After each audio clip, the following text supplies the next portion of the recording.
has been the backbone of its economy and the driving force behind the war in Ukraine, literally. Trillions of dollars have been poured into it, and the industry enjoyed rapid, unprecedented growth for the first 3 years of the conflict. Now, however, it's starting to flatline, and even Russian banking officials and the government's own official statistics agency can't hide it. This is important because Russia has come to rely on its military-industrial complex in more ways than one.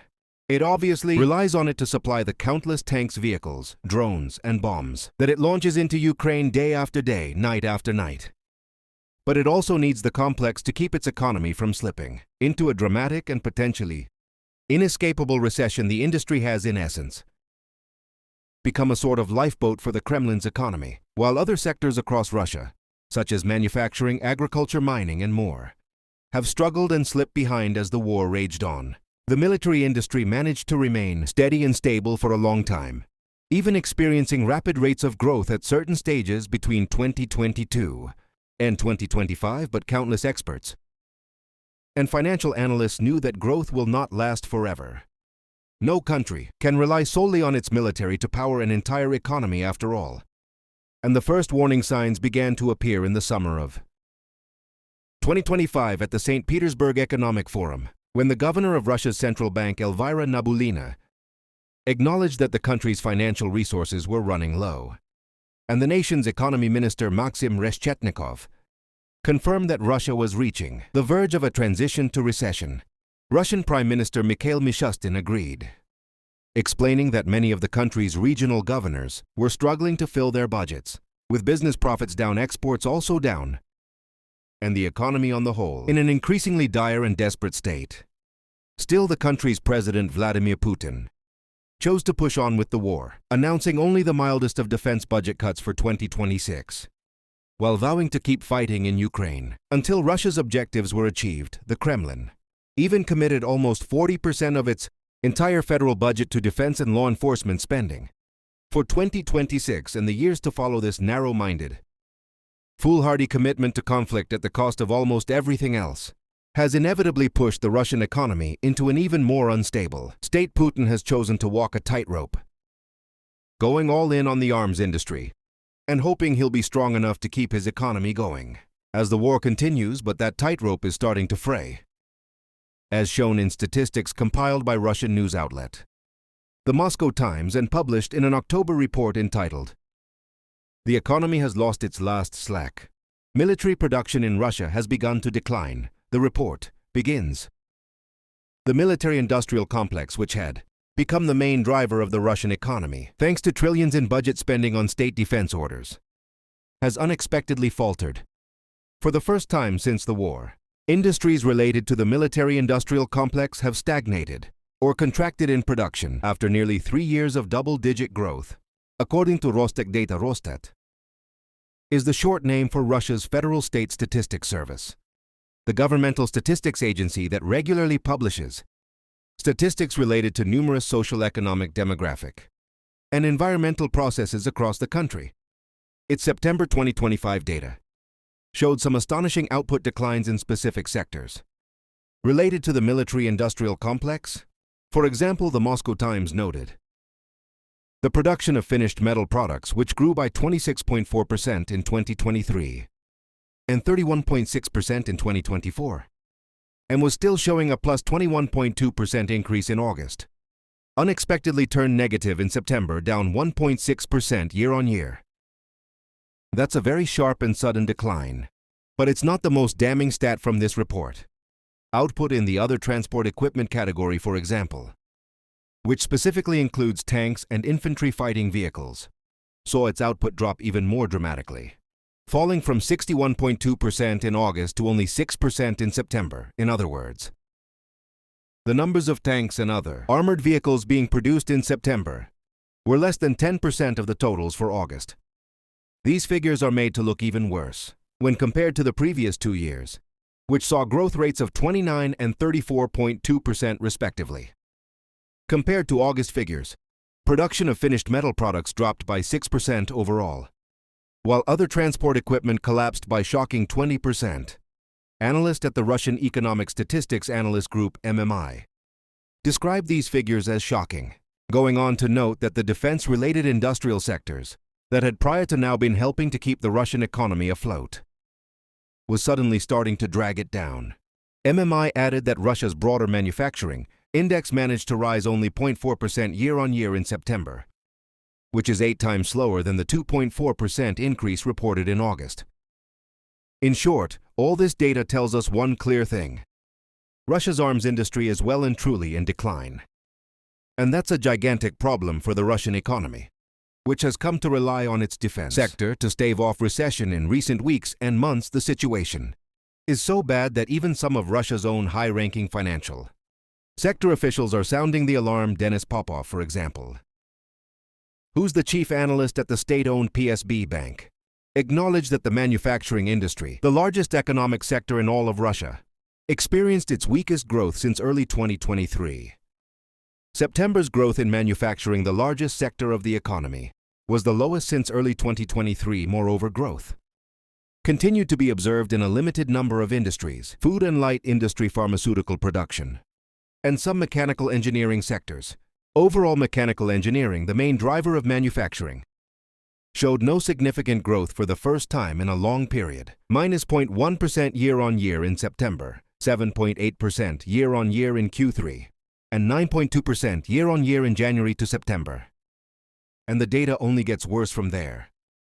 Russia's overall industrial output, which creates around 30% of the country's entire gross domestic product (GDP), has more or less flatlined, rising just 0.3% year-on-year in September 2025, compared to a much healthier figure of 5.6% in the previous year, with Popov concluding industrial production, which accounts for approximately 30% of Russia's GDP, has virtually ceased growing. The weak positive dynamics are driven by growth in a limited number of sectors. We believe the risk of overcooling the Russian economy are very high, especially given the upcoming budget cuts in the fourth quarter. Analysts at the Russian TSMAKP Economic Development Agency have added to this grim assessment by noting that total industrial production has also dropped by 3.6% since December 2024, and civilian industries have seen their value and output shrink over the course of 2025, dropping by 1.1% by September.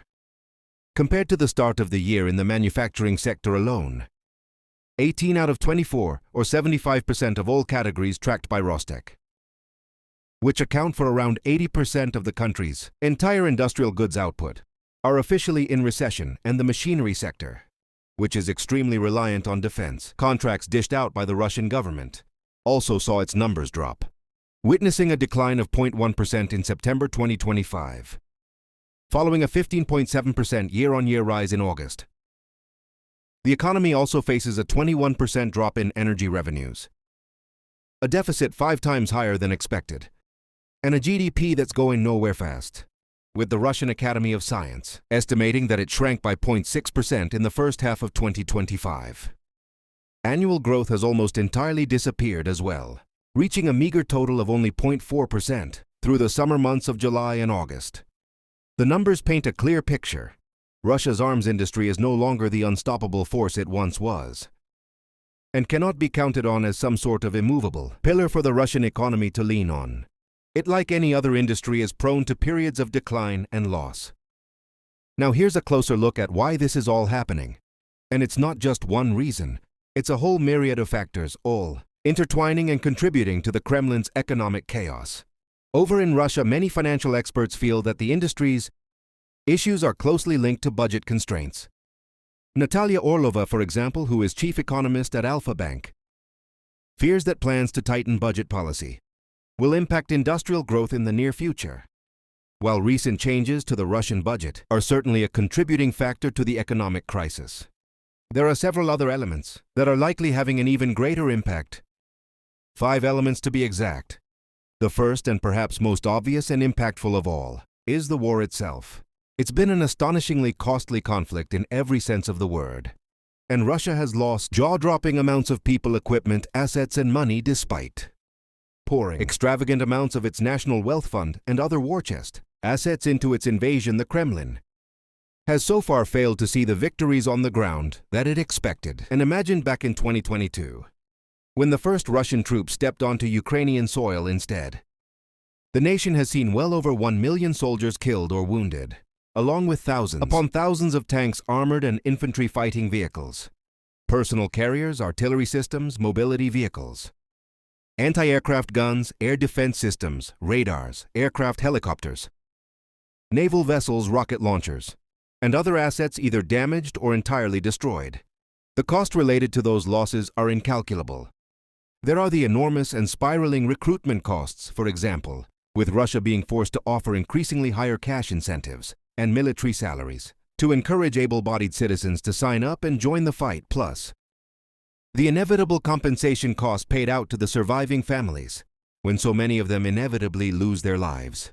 There are the costs of procurement, production, maintenance, and repairs of all the vehicles, tanks, radars, fighter jets, bombers, missiles, drones, and air defenses too. Some of these systems are valued in the tens or even hundreds of millions of dollars per unit. So when Ukraine wipes out a radar or air defense system, for example, Russia can suddenly find itself with a gigantic gap in its military budget. And if it wants to remain competitive and aggressive on the battlefields, up and down the extensive front lines, it has to fill that gap. And the countless others that emerge as Ukraine's operators bombard its assets and wipe high-value targets off the map.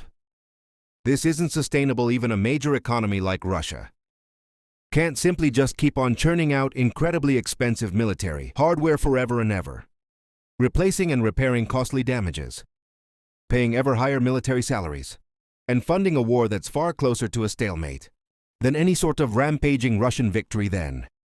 There are all the Ukrainian drone and missile attacks on oil infrastructure, which have been the catalyst for even more economic chaos, and one of the worst fuel crises the Russian Federation has seen in its entire history.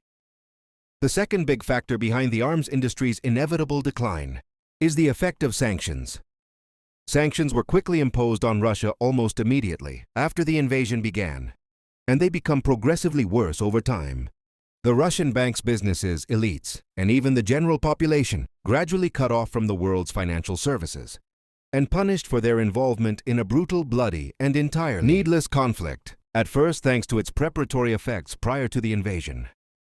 Russia and its industries, especially the defense industry, were able to survive these sanctions relatively unscathed.